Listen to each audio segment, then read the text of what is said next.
নমস্কার বন্ধুরা, আমি চলে এসেছি একটা নতুন ব্লগ নিয়ে অনেক দিন পরে।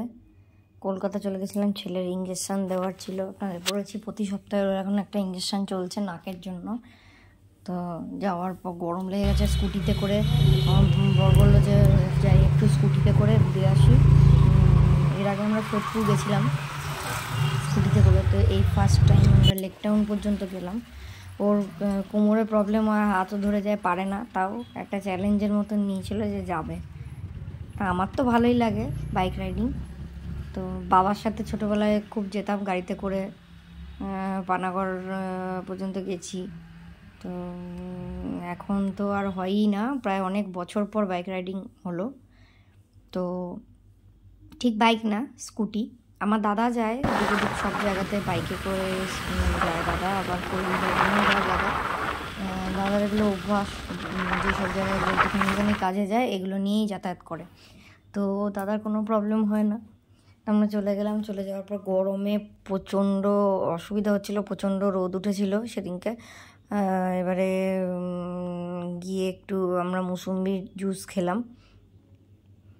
তারপর আমরা ফিরছি, ফেরার পথে যে মায়ের মন্দির পড়লো, মা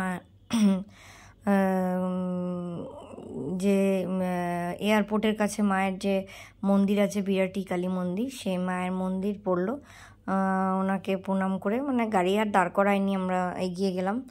তো যাওয়ার পথে দেখতে পেলাম, আমার অনেক দিনের মানে আকাঙ্ক্ষিত একটা ভিডিও করার ইচ্ছা ছিল, সেটা আমি চান্স পেলাম। সেটা হচ্ছে প্লেনটা, হঠাৎ দেখি আমি ভিডিও করতে করতে যাচ্ছি, দেখছি প্লেনটা নামছে।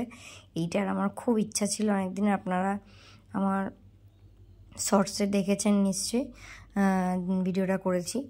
তো রোদের তাপটা পর্যন্ত ছেড়ে দিলে একটু কষ্ট হচ্ছিল, তো যাই হোক এমনি খুব একটা কষ্ট হয়নি। এটা হচ্ছে মধ্যমগ্রাম চৌমাথা। তারপর আমাদের খিদেও পেয়ে গেছিলো, ছেলে বলছে খিদে পেয়েছে, কারণ আমরা অনেকক্ষণ আগে খেয়ে বেরিয়েছিলাম, আর এতক্ষণ ধরে গাড়ি চালানো, তো সব একটু ক্লান্তিভাব তো আসেই। তো আমরা যখনই কোথাও যাই, দত্তপুকুরে উজানের টি স্টলে আমরা দাঁড়াই, তো ওর বাবা বললো ঠিক আছে তাহলে আমরা ওখানেই দাঁড়াবো, ওখানেই কিছু প্যাটিস হোক যা হোক একটু কিছু খেয়ে নেবো। তো সেইখানেই চলে গেলাম, ছেলের তো ধৈর্য আর ধরছে না। যাই হোক, এই হচ্ছে আমাদের বিখ্যাত উজানের টি স্টল। অ্যাকচুয়ালি কথাটা উজ্জীবন, কিন্তু সবার মুখে মুখে নামটা উজান হয়ে গেছে। ছেলে মন দিয়ে দেখছে, আমরা বলছি চা দিতে, ছেলেও বলে আমাকে একটু চা দিন তো দিদি, ও দিদি চা দিন। তো ওই দিদি খুব হাসছিলেন, হ্যাঁ হ্যাঁ দাদা দিচ্ছি আপনাকে। তো আমি একটু লিকার চা খেলাম, মাথা ধরে গেছিলো। প্যাটিস, চিকেন প্যাটিস খেলাম, মানে পনির প্যাটিস ছেলে খাবে না।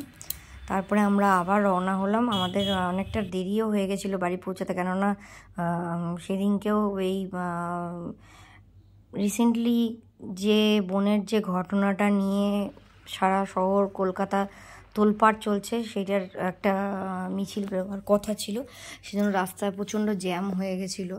তো সব ভিডিও শেষে একটা কথাই বলতে চাই, যে জাস্টিস আমাদের চাই, যে করে হোক, যে বোন যে কষ্ট সহ্য করে মারা গেছে তার পাশে আমরা আছি, তার জাস্টিস আমরা চাইবো।